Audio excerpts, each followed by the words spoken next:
90s kids என்றாலே சில நினைவுகள் மனதில் அப்படியே தேடி வந்து ஒட்டிக்கும். அப்படி ஒன்று தான் WWE. 90s கிட்ஸ் வாழ்க்கையிலேருந்து பிரிக்க முடியாத WWEயோட கதாநாயகன் ஜான் சீனா அவருடைய கடைசி போட்டியில் விளையாண்டுட்டு ரிட்டையர் ஆகிறதுக்கான அந்த அறிவிப்பு வெளியாகிருக்கு. வீட்டில் அதிகமாக சத்தம் வருதுன்னு டிவி ஆஃப் பண்ண சொல்லி அப்பா அம்மாட்ட திட்டு வாங்கினாலும் டிவி முன்னாடி இருந்து நகராமல் பார்த்துருக்கக்கூடிய ஒரு ஹீரோவாக 90s கிட்ஸ்க்கெலாம் இருந்தவர் ஜான் சீனா.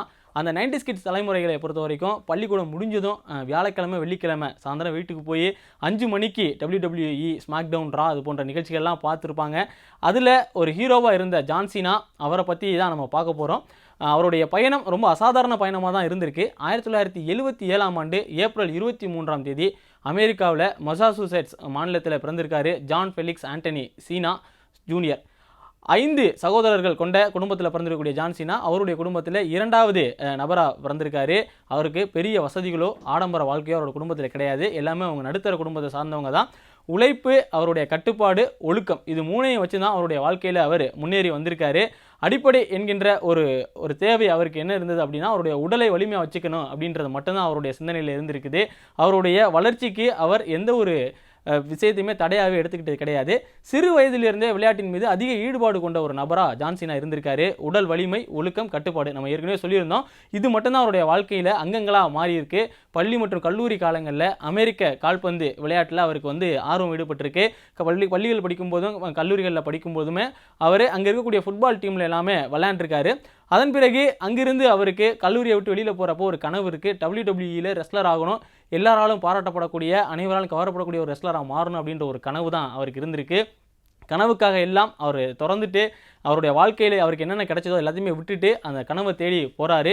WWE ரெஸ்லர் ஆகணும். அந்த கனவுக்காக தான் அவர் கலிஃபோர்னியா போகிறாரு. கலிஃபோர்னியாவில் போனதுக்கப்புறம் அவருடைய அந்த ஆரம்பகால வாழ்க்கை, அதாவது அவருடைய கனவை தேடி போயிருக்கக்கூடிய அந்த வாழ்க்கை ரொம்பவே சவாலாக இருந்ததாக சொல்லியிருக்காங்க. கடுமையான போராட்டங்கள் அங்கே அவருக்கு இருந்தது. நிலையான வேலை கிடையாது, பண வசதி கிடையாது. சில நாட்கள் நண்பர்களுடைய வீடுகளில் தங்கி அவருடைய அந்த ஆரம்பகால வாழ்க்கையுமே ஜான் சீனா தொடங்கியிருக்காரு. WWEயில் அவருக்கு ஆரம்ப கட்டமே அவர் உள்ளே போனப்பவே ரிஜெக்ஷன் அதான் காத்துட்டு இருந்தது. 1999ஆம் ஆண்டு அல்டிமேட் ப்ரோ ரெஸ்லிங் UPW மூலம் ரெஸ்லிங் பயிற்சியை தொடங்கிய ஜான் சீனா 2002ஆம் ஆண்டு WWEயில் அறிமுகமாகிறாரு. ஆனால் ஆரம்ப காலம் நம்ம சொன்னது போலே மிகவும் கடினம். அவருக்கு நல்ல உடல் வாகு இருக்குது, ஆனால் அவருக்கு கேரக்டர் கிடையாதுன்னு ஒரு விமர்சனத்தை முன்வைக்கிறாங்க. கேரக்டர் மீன்ஸ் அவருக்கான தனித்தன்மை கிடையாதுன்னு அவர் ரிஜெக்ட் பண்ண போகிறாங்க.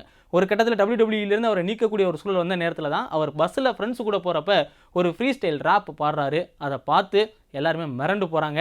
அந்த ரேப் தான் அவரோட வாழ்க்கையை மாற்றிய ஒரு விஷயமா மாறி இருக்கு.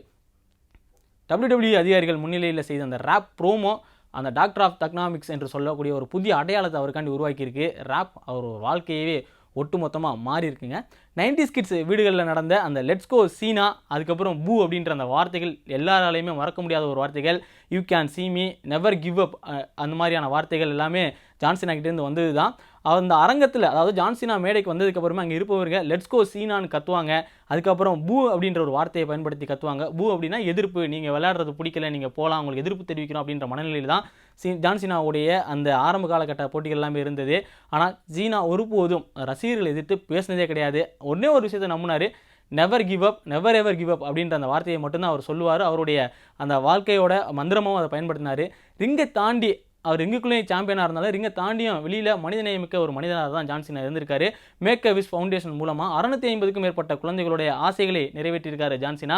பல நேரங்களில் அவருக்கு இந்த ரெஸ்லிங் பண்ணும்போது காயங்கள் ஏற்பட்டால் அந்த காயங்கள் ஏற்பட்டிருக்கக்கூடிய நேரத்தில் அந்த குழந்தைகளை போய் சந்திப்பாராம். அவங்களுடைய சிரிப்பு தான் இவருக்கான அந்த சாம்பியன் பட்டம் அப்படின்னு ஜான் சீனா நிறைய தடவை சொல்லியிருக்காரு. ஆனால் அவருடைய இந்த பொதுநல வாழ்க்கை குறித்து எங்கேயுமே அதை பதிவு செய்வதற்கும் அவர் விரும்ப மாட்டார் அப்படின்னு சொல்லியிருக்காங்க. 2008 அவருக்கு ஒரு கடுமையான காயம் ஏற்படுது. அவரது வாழ்க்கையை முடிக்கக்கூடியதாக அந்த காயம் வந்து பார்க்கப்பட்டுச்சு.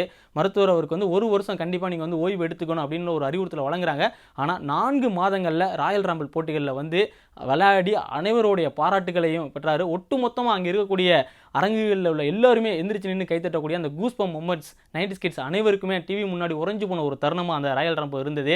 ரெஸ்லிங்கை தாண்டி உலகம் ஹாலிவுட் திரையுலகில் அவர் வந்து போகணுன்னு ஆசைப்படுறாரு. ஒரு ரெஸ்லரால் நடிகராக மாற முடியுமா, அவரால் வெற்றி பெற முடியாது என்கின்ற ஒரு விமர்சனத்தை தான் ஆரம்ப கட்டத்தில் அவர் கொடுத்துருக்காங்க.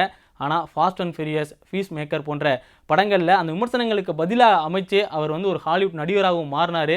அவருடைய தத்துவம் வந்து உழைப்பு, பொறுமை, வெற்றி. 90s கிட்ஸ் மனதில் என்றுக்குமே இருக்கக்கூடிய ஒரு பெயராக ஜான் சீனா மாறினார்.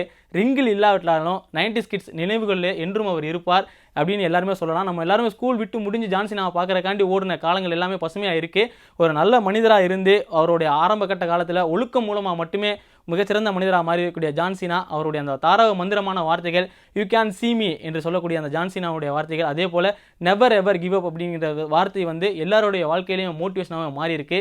ஜான் சீனா அவருடைய அந்த தாரக மந்திரமான நெவர் எவர் கிவ் அப் எப்போதும் மக்களோட மனதிலே 90s கிட்ஸ் நினைவுகளையும் இருப்பார் அப்படின்றதுல எந்த ஒரு மாறுபட்ட கருத்தும் கிடையாது.